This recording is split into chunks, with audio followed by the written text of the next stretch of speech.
Years ago, I used to work at the Seelbach Hotel downtown, and the top floor is only used when the rest of the hotel is booked, so it goes a long time between uses. It's mostly ballrooms and meeting rooms and maybe 10 regular rooms in total up there. I had been sent up to do some freshening before a big party booking and was working alone. Typically, room keepers work in pairs. I was straightening beds, spraying air freshener and dusting, that sort of thing. I was sort of on my guard already because I'd been caught watching TV in the rooms and gotten in trouble for that, so my nerves were a little on edge already. Anyways, I kept feeling like someone was watching me. Kept thinking it was my supervisor trying to catch me with the TV on again. This one room at the corner is laid out differently than the rest. In that room, the mirror is opposite to the door to the hallway, not next to it as normal in all the others. I was making the bed and got that feeling of being watched again, so I looked over my shoulder. Nobody there. I turned around to pull the bedspread, and there in the mirror in front of me, I could see a woman standing in the doorway. All I could see was her head over my shoulder. It was a white woman, light-colored hair, bland expression, no malice or anything. But the room got freezing cold and I had that awfulest feeling. I turn around and look over my shoulder into the doorway, and she wasn't there. But turn back, she was still in the mirror doorway. I could not get out of there fast enough. All the skin on my whole body was crawling. It was so weird, because I'd always thought I'd be fascinated if I ever saw something like that, saw a ghost or whatever. But at that time, the physical experience was like that of taking sick, sudden and dreadful. I couldn't get warm and had the whole flight or fight thing going on. Apparently apparitions on the 10th floor are not unusual, but they're not harmful either. I didn't go back up there that day. They had to get someone else to finish my rooms. I was too shaken up.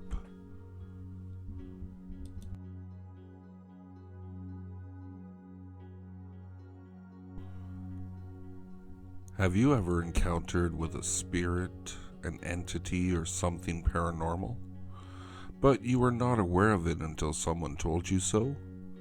This is such an experience that I had in the office when I was working late. So before I start the story, let me get into the details first. My name is Matt. I work in a call center here in Manila, Philippines.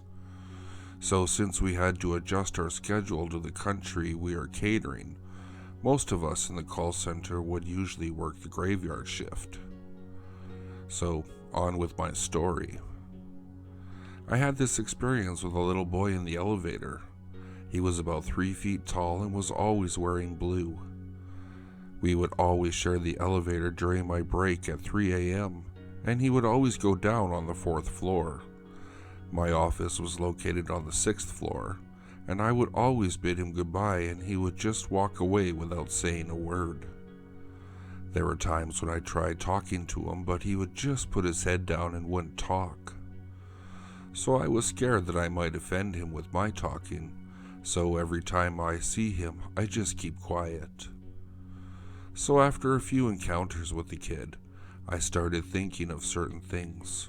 1, whose parents does this kid belong to? And 2, what is he doing in the building during those hours? So, after a few days of not seeing the kid anymore, and with some luck, I finally had the chance to catch the guards downstairs in the lobby to ask them about the kid. What happened next made the hair on the back of my neck rise. I told the guards that I had been seeing a young boy on the elevator and asked who he was, and what he might be doing in the building during those late hours. One of the guards smiled and said, "Little boy blue, 4th floor, right?" And I told him that he was right, and he asked what was on the floor. "Nothing," he exclaimed. It turned out that the 4th floor had been vacant for 3 years now. They also told me that sometimes when they're making their rounds, that they would spot the boy on the 4th floor running through corners of the hallway, and when they turned to look where the boy went, they would find that no one is there. I could feel my face turning pale and my heart pounding with fear. After that, I never had an encounter with the kid anymore, but sometimes the elevator still stops on the 4th floor, and you can hear a giggle of a little boy in the cold and wide hallways of the Harrison building.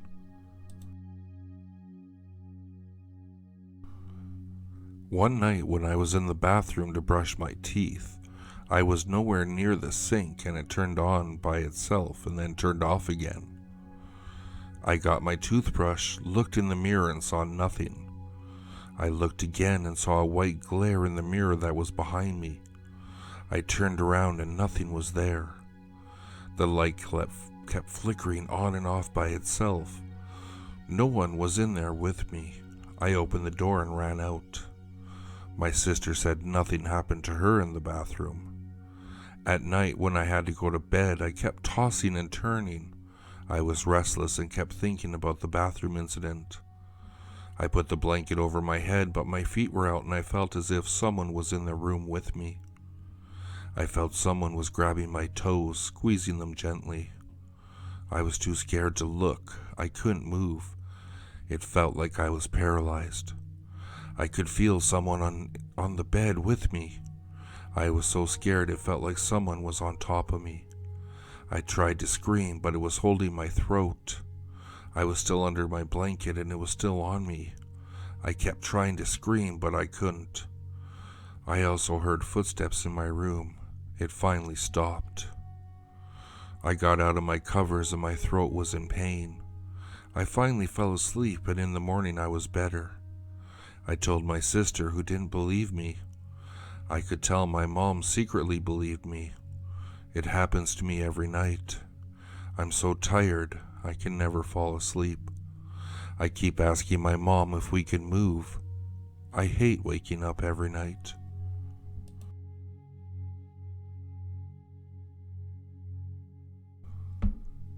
I just moved into a new house in New Brunswick for the school year that is unbelievably old.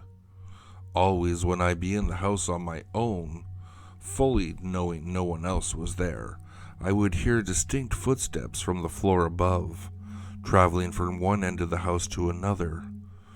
It was very different from the usual house-settling noises. The sounds of doors opening and closing would radiate through the place, and there would be always that off feeling that someone else was indeed in the place from time to time. The event, however, that convinced me this place was semi-haunted was one night, in the middle of a completely normal dream. It was suddenly interrupted by an older man with gray hair and a terribly malevolent look on his face. He then gave me a snarl and I heard nothing but loud cackling laughter. It rocked me from my sleep, and the second I woke up, my entire DVD rack, with about 100+ movies, slowly tipped forward and fell, throwing all my DVDs everywhere. Surprisingly, I wasn't that scared. I was more pissed off than anything because earlier in the week, I had just put them all in alphabetical order.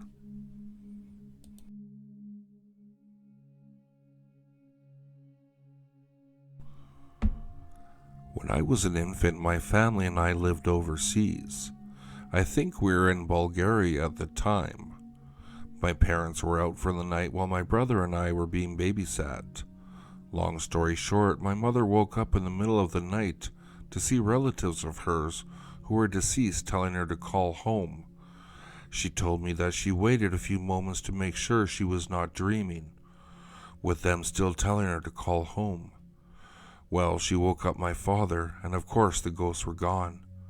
They phoned home and the babysitter checked on my brother and I, only to find me not breathing from an apparent viral infection that made my throat swell up. I was taken to the hospital and the doctor said any later and I could have died from asphyxiation. She tells me the same story every time without adding or leaving out any information. I believe her without a doubt.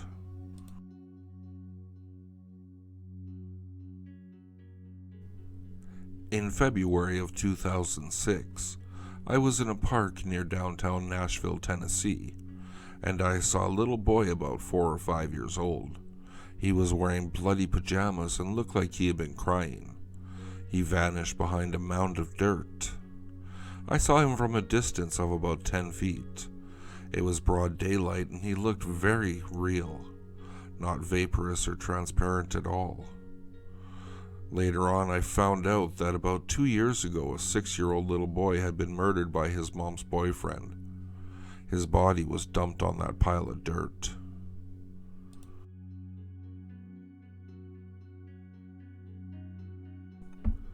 I was 14 years old at the time of my first sighting of ghosts.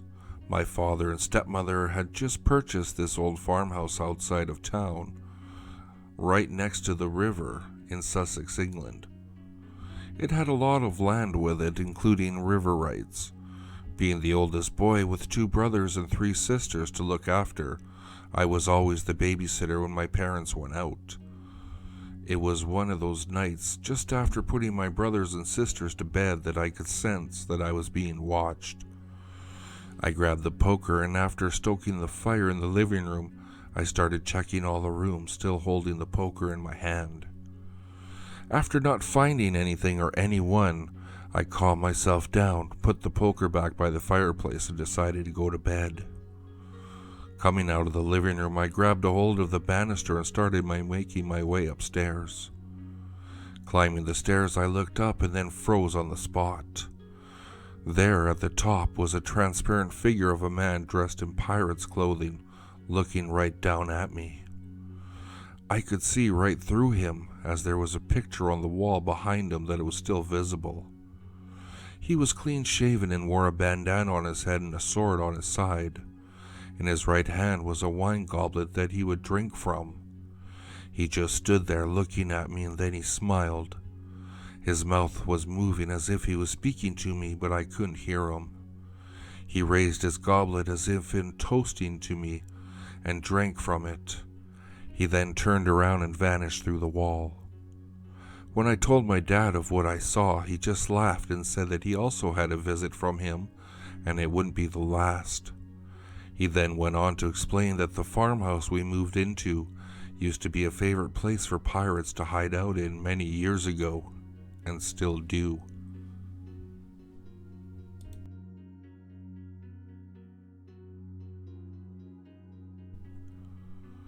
I recently went on holiday for a week with my boyfriend and my parents to one of the Canary Islands. We rented a private villa, and when we arrived, I immediately did not like the room myself, and my boyfriend were staying in. I got a very peculiar feeling that I had never experienced before. It was not a bad or frightening feeling, just an odd, uncomfortable sensation. When we arrived, we sat down in the kitchen for a cup of coffee. I remember sitting at the table and just glaring constantly in our room, almost daring someone or something to walk past the door. It was odd because at the time I didn't know why I felt so uncomfortable there, as I had never previously experienced anything supernatural whatsoever. I just knew something was not right. Throughout the holiday, I awoke continuously throughout the night, sometimes 4 or 5 times, with the feeling that someone else was in the room. I never had a decent night's sleep. One night, I awoke right at the edge of the bed with the same familiar feeling of a third person in the room. The little bedside table next to our bed was gently thudding against the wall. I watched it for a few seconds, wondering what could be causing it, and I even shuffled right away from the side of the bed just in case there was any slight chance I was doing it myself. However, as I half expected, the table carried on thudding against the wall. It was not violent, just a gentle thud, and I did not get a frightening feeling at that time. To be honest, I was that tired. I thought nothing of it and fell back asleep. The next morning when I woke up, my feelings of something not right in our room was confirmed. But for some reason, I did not tell my boyfriend or my parents anything about it. After all, who has heard of a haunted modern Spanish villa? On the second night, I woke up a lot more than usual because my back had gotten burnt that day and I was sore. So I kept a bottle of after sun cream on the bedside table so I could keep reapplying it throughout the night. One of the times that I woke up, I put some after sun on my hand and leaned forward in the bed to rub it on my back. I just so happened to glance in the big long mirror we had at the wall along the side of the bed, and I saw something very peculiar. Even though it was dark in the room, I saw very clearly a tall, thin man, and he was coming towards the mirror. He was quite a long distance away as he was reflected from the bathroom coming into the bedroom. He was wearing black, but he had long white frilly things running down his middle, as if he was wearing a white frilly shirt and a black jacket, a bit like a dinner suit. His hair was cut strange. It was cut just above shoulder length, but was curled up around the bottom in a kind of bob, and it was ginger. This all happened in a matter of seconds. I turned around to look around the room, but the dark, and it appeared to be empty. I woke up my boyfriend to ask for the time, and he said it was 6:30 a.m. I asked him what time it would start getting lighter, and he said he didn't know. So I turned on the light and eventually drifted back to sleep. Later that morning, I felt I had to mention all of this to my boyfriend and my parents, and I told them everything that had happened. That night was the last night, and I kept the light on, but I couldn't get to sleep. I wasn't scared to be in there, but I didn't particularly want to see him again, and I was scared to open and close my eyes. It sounds daft, but it was my last night there. I was a bit worried he might do something to wind me up. So in the end, we took all the bedcloths into the living room and slept on the sofas. Nothing happened that night, and although I was on my guard a lot and woke up several times, I felt relieved to be out of that bedroom. We've been home for a few weeks now, and the other day my boyfriend admitted that he also had an experience. He said that one night when we were asleep, he suddenly had a mini 4-second dream of a shadow man in our bathroom crossing the room close to the shower door, and then he woke up. He said he didn't want to tell me when we were on holiday in case it made things get worse. By that I think he meant making my complaints of a man with ginger hair in our bedroom worse.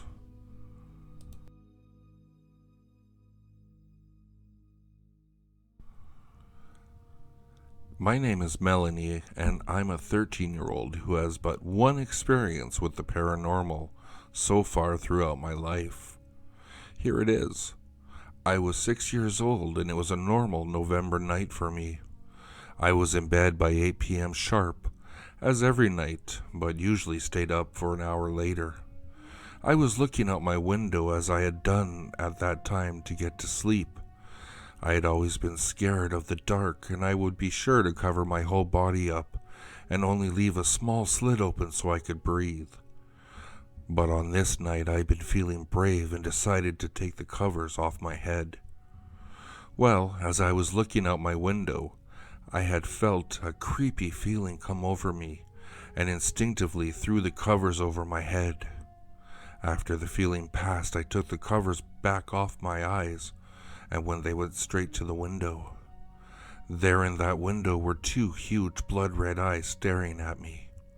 I couldn't move. It was all as if I was frozen. If you like what you heard, please like, subscribe, and share with your friends.